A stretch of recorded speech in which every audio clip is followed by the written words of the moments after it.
Welcome my English book এমইবি। আমাদের next আজকে যে ক্লাসটা আমরা করতে চলেছি সেটা হচ্ছে পুরোটা ট্রান্সলেশনের উপরে থাকবে। আজকে একটা বেঙ্গলি টু ইংলিশ একটা করব এবং একটা ইংলিশ টু বেঙ্গলি একটা করব আমরা। এবং আজকে যেটা আমি প্ল্যান করেছি, সো তোমাদের যে কমেন্টস গুলো আমি পেয়েছি সেই রেসপেক্টে আমি ভেবেছি যে একটু চেঞ্জ করার চেষ্টা করা যাক, যাতে করে তোমাদের ট্রান্সলেশনটা তোমাদের কাছে আরো ইজি হয়ে যায়। কারণ একটা ট্রান্সলেশনের জন্য যেটা best important things is that you have to construct the words, মানে sentence construction is very important for making translation. Okay, so Bangla থেকে যখন আমরা ইংরেজিতে ট্রান্সলেশন করি আমরা সেখানে পুরোপুরি বাংলাটাকে কিন্তু ইংরেজিতে ট্রান্সলেশন করা যায় না। সেখানে যেটা করতে হয় সেটা হলো যে তোমাকে বাংলাটাকে ওয়ার্ডগুলোর বাংলার যে শব্দগুলো সেগুলোকে ঠিকঠাক করে বসাতে হবে। সেটাকে যদি ইংরেজি করো তখন দেখুন এটা খুব সহজেই ইংরেজিগুলো আমরা করতে পারছি।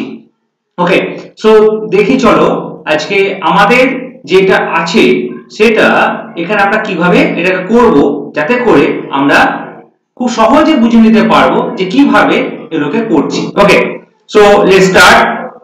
প্রথমে আমরা দেখতে পাচ্ছি এখানে আমি তোমাদের একটা বাংলাটা করেছি, বাংলাটাকে আরো ভেঙে দিচ্ছি আমি তোমাদেরকে যাতে করে তোমাদের সুবিধা হয়। সো দেখতে পাচ্ছি 1840 খ্রিস্টাব্দের প্রারম্ভে কলিকাতার এক ধনী জমিদার বংশে কালীপ্রসন্ন সিংহের জন্ম হইয়াছিল। তাহলে পুরো বাক্যটা কি হচ্ছে যে 1840 খ্রিস্টাব্দের প্রারম্ভে কলিকাতার এক ধনী জমিদার বংশে কালীপ্রসন্ন সিংহের জন্ম হইয়াছিল। ওকে, এবার দেখো আমি এই সেন্টেন্সটাকে কিভাবে ভাঙছি। দেখো প্রথমে এটাকে যেটা করেছি শুধুমাত্র একটা পার্টকে নিয়ে এসেছি যে কালীপ্রসন্ন সিংহের জন্ম হইয়াছিল, মানে এবার এটা বেঙ্গলি টু ইংলিশ করছি আমি। তো প্রথমে এখান থেকে কোনটাকে নিলাম, পার্টটাকে, যে কালীপ্রসন্ন সিংহের জন্ম হইয়াছিল। তো এটা ইংরেজি করছি এবার আমরা। সেটা কি হচ্ছে না, Kaliprasanna Singha was born in. তো কালীপ্রসন্ন সিংহের জন্ম হইয়াছিল, Kaliprasanna Singha was born in. তারপরে কি হচ্ছে, এক ধনী জমিদার বংশে কলিকাতা। তাহলে এটা কিভাবে ভাবলাম আমি, যে এক ধনী জমিদার বংশে কলিকাতা। এর ইংরেজিটা করছি এবার, in a rich zamindar family of Calcutta. প্রারম্ভে 1840 খ্রিস্টাব্দে, at the beginning of 1840। তাহলে পুরোটাই কিন্তু দেখো 1840 খ্রিস্টাব্দের প্রারম্ভে কিন্তু শুরু হচ্ছে না। তাহলে আমি কিভাবে এটা করলাম, এই জন্য এটাকে আমি তোমাদের যেটা দেখাচ্ছি পুরো ভেঙে ভেঙে দেখিয়েছি এটাকে, এবং পুরো ভিডিওটাকে কমপ্লিট দেখবে তোমরা, তাহলে পুরো তোমাদের যাবতীয় কনফিউশনটা আশা করছি এই ভিডিও পড় থেকে অনেকটাই দূর হয়ে যাবে তোমাদের। ওকে, এবার যেটা করব আমি পুরোটাই এবার তোমাদেরকে আমি রিপ্রেজেন্ট করছি যে কিভাবে পুরো ইংরেজিটা কিভাবে হয়ে গেল। কি হচ্ছে, Kaliprasanna Singha was born in a rich zamindar family of Calcutta at the beginning of 1840। তাহলে পুরো বাংলাটার ইংরেজিটা কি হচ্ছে, 1840 খ্রিস্টাব্দের প্রারম্ভে কলিকাতার এক ধনী জমিদার বংশে কালীপ্রসন্ন সিংহের জন্ম হইয়াছিল। Kaliprasanna Singha was born in a rich zamindar family of Calcutta at the beginning of 1840। Next দেখো এবার, প্রায় 30 বছরের স্বল্পস্থায়ী জীবন যাপন করিয়া তিনি 1870 খ্রিস্টাব্দেই পরলোক গমন করিয়াছিলেন। প্রায় 30 বছরের স্বল্পস্থায়ী জীবন যাপন করিয়া তিনি 1870 খ্রিস্টাব্দে পরলোক গমন করিয়াছিলেন। এটা কি করলাম, স্বল্পস্থায়ী জীবন যাপন করিয়া প্রায় 30 বছরের, কিভাবে ভাঙছি দেখো, ইটস ভেরি ইম্পর্টেন্ট। স্বল্পস্থায়ী জীবন যাপন করিয়া প্রায় 30 বছরের, এটা ইংরেজি করছি এবার। After a short span of life of about 30 years, কি বলা হচ্ছে, after a short span of life of about 30 years, পরলোক গমন করিয়াছিলেন 1870 খ্রিস্টাব্দে। পরলোক গমন করিয়াছিলেন 1870 খ্রিস্টাব্দে। এটাকে কি হচ্ছে, he passed away in 1870। he passed away in 1870। এবার পুরোটা আমি এটাকে ট্রান্সলেশনটা করছি। সো প্রায় 30 বছরের স্বল্পস্থায়ী জীবনযাপন করিয়া তিনি 1870 খ্রিস্টাব্দে পরলোক গমন করিয়াছিলেন। কি হলো, after a short span of life of about 30 years, he passed away in 1870. এরপরে যেটা হচ্ছে কিন্তু উচ্চ সাহিত্য প্রতিভা এবং অসাধারণ বদন্যতা গুণে কালীপ্রসন্ন তাহার স্বল্প পরিসর জীবনকে এমন মহিমামণ্ডিত করিতে সক্ষম হইয়াছিলেন যে ঊনবিংশ শতাব্দীর বাংলাদেশে শ্রেষ্ঠ মনীষীদের মধ্যে তাহাকে আজ গণ্য না করিয়া উপায় নাই। এবার এই পুরো ব্যাপারটাকে আমরা আজকে এবার ট্রান্সলেশনটা করব। প্রথমে কিভাবে ভাবলাম, কিন্তু কালীপ্রসন্ন তাহার স্বল্প পরিসর জীবনকে এমন মহিমামণ্ডিত করিতে সক্ষম হইয়াছিলেন যে, দেখো খুব খুব মাইন্ডলি ফলো করো এটা, কিন্তু উচ্চ সাহিত্য প্রতিভা এবং অসাধারণ বদন্যতা গুণে এটাকে পুরোটাই বাদ দিলাম আমি। সো ফার্স্ট যে স্টার্টিং করছি আমি কোথা থেকে করলাম, যে কালীপ্রসন্ন তার স্বল্প পরিসর জীবনকে এমন মহিমামণ্ডিত করিতে সক্ষম হইয়াছিলেন যে, এটাকে স্টার্ট করছি আমরা। But Kaliprasanna was able to make his short life so glorious by, কি হলো, কালীপ্রসন্ন তার স্বল্প পরিসর জীবনকে এমন মহিমামণ্ডিত করিতে সক্ষম হইয়াছিলেন যে, but Kaliprasanna was able to make his short life so glorious by, কি হচ্ছে, উচ্চ সাহিত্য প্রতিভা এবং অসাধারণ বদন্যতা গুণ। এবার এই পার্টটাকে নিয়ে আসা হচ্ছে এখানে, উচ্চ সাহিত্য প্রতিভা এবং অসাধারণ বদন্যতা গুণে। এটা কি বলা হচ্ছে, বাট ডিন্ট অফ, এই যে একটা কিছু ওয়ার্ড কেউ শিখে নিতে হবে। So dint of means strength, শক্তিশালী, এই যে উচ্চ প্রতিভা, by dint of his uncommon literary genius. Kaliprasanna Singha কি করেছিল জানো, প্রথম বাংলায় মহাভারত অনুবাদ করেছিল। তোমরা যদি সুনীল গঙ্গোপাধ্যায় সেই সময় উপন্যাসটা পড়ে থাকো, সেটা নবীন বলে একটা ক্যারেক্টার আছে, এই নবীনটা হচ্ছে কিন্তু কালীপ্রসন্ন সিংহ। খুব ভেরি এপিক একটা উপন্যাস, পড়ে নিতে পারো সময় যদি পাও। By dint of strength, it means এটা হচ্ছে প্রতিভা।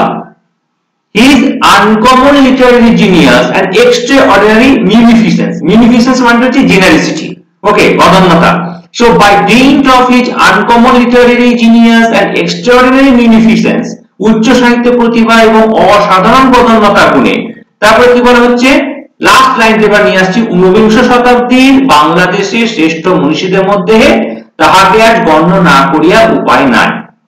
কি হলো, he could not but B regarded, he could not but B regarded among the greatest main of 19th century Bengali. এবার পুরোটাই আমি একসঙ্গে করে দিচ্ছি এবার।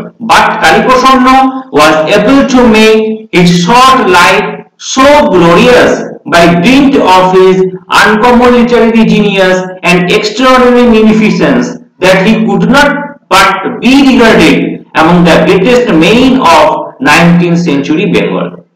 Understand? Next কি দেখতে পাচ্ছি আমরা, তিনি নিতান্ত, ওটা নিতান্ত হবে, তো নুনটা নয়, তাই হবে, ওকে। তিনি নিতান্ত কিশোর বয়সে দশের ও দেশের হিতকারী অনুষ্ঠানে আত্মনিয়োগ করিয়া এমন কতগুলি কীর্তি রাখিয়া গিয়াছেন যে অকাল মৃত্যু এবং ভবিষ্যৎকাল তাহা বিলুপ্ত করিতে পারে নাই। দেখো এবার এটা কিভাবে ভাঙছি, দেখো তিনি নিতান্ত কিশোর বয়সে কিন্তু স্টার্ট করলে হবে না, কি করছি আমি, আত্মনিয়োগ করিয়াছিলেন দশের ও দেশের হিতকারী অনুষ্ঠানে নিতান্ত কিশোর বয়সে।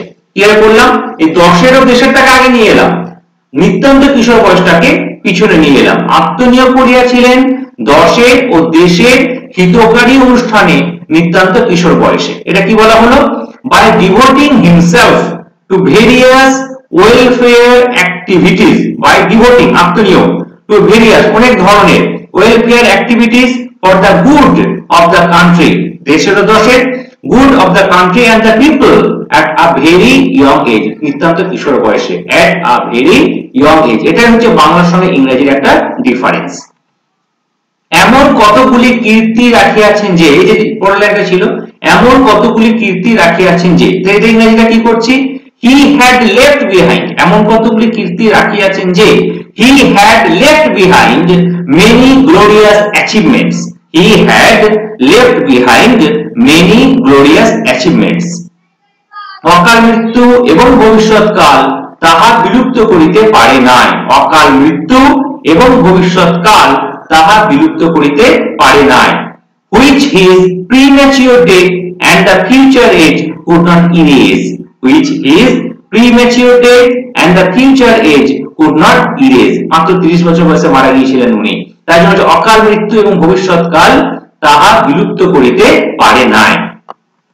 By devoting himself to various, পুরোটাই বলা হচ্ছে, various welfare activities for the good of the country and the people, at a very young age he had left behind many glorious achievements which his premature death and the future age could not erase. তাহার চরিত্রের ঔদার্য ও সাহিত্যিক প্রতিভা আমাদের নিকট উত্তরোত্তর উজ্জ্বলতর হইয়া উঠিতেছে। এটাকে আর কোনো change করা নেই, এটাকে যেমন আছে তেমনই রাখবো আমরা।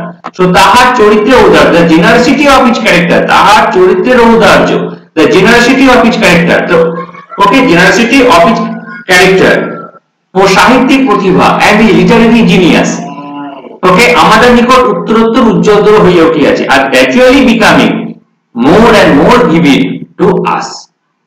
এটা হচ্ছে বাংলা থেকে ইংরেজিতে একটা ট্রান্সলেশন।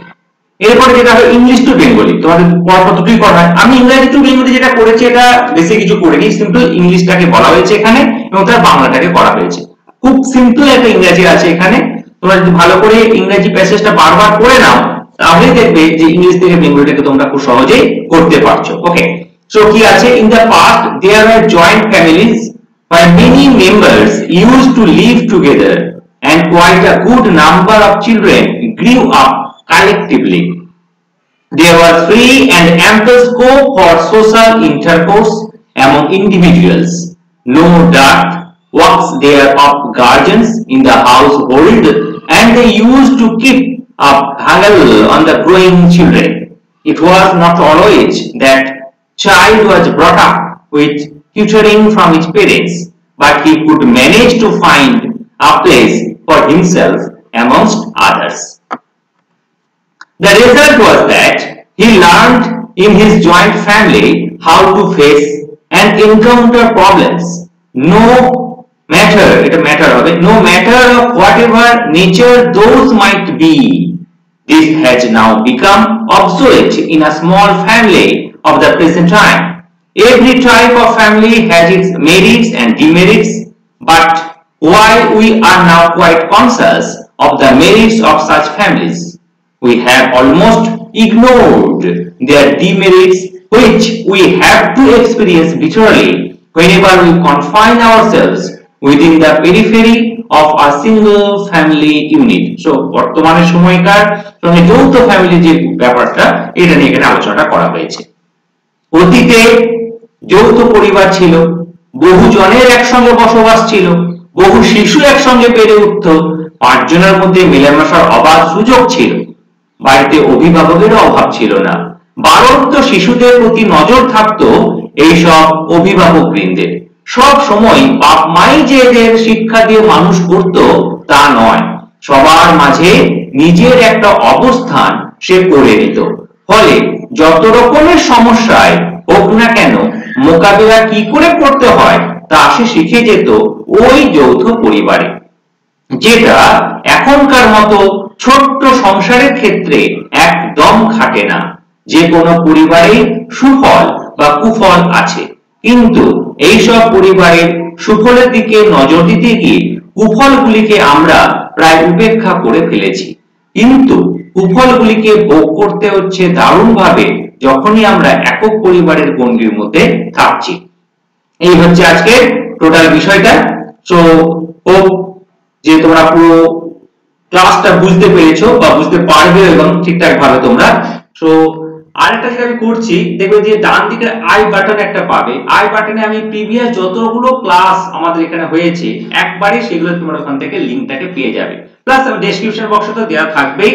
তোমাদের মূল্যবান কমেন্টস আমি আশা করছি যে এবার থেকে পেতেও পারবো, এবং যদি কোথাও আরো কিছু তোমাদের এই ক্লাসটাকে আরো কিভাবে ভালো করা যায় সে সম্বন্ধে তোমাদের যদি সাজেশনস থাকে, ইউ মে হ্যাভ, তোমার অতি অবশ্যই দিতে পারো, আমি ফিল ফ্রি হয়ে দিতে পারো, আমি তোমাদের সেসব সাজেশন গ্রহণ করব। Okay, so thank you very much for keep watching my channel and also subscribe my channel and press the bell icon so that every notification has come to you clearly. Okay, so আজকের জন্য একটুকুই থাক, পরের ক্লাসের জন্য wait করো। Next ক্লাসে আমরা কি করব, প্রেসি নিয়ে আমরা আলোচনা করব। ওকে।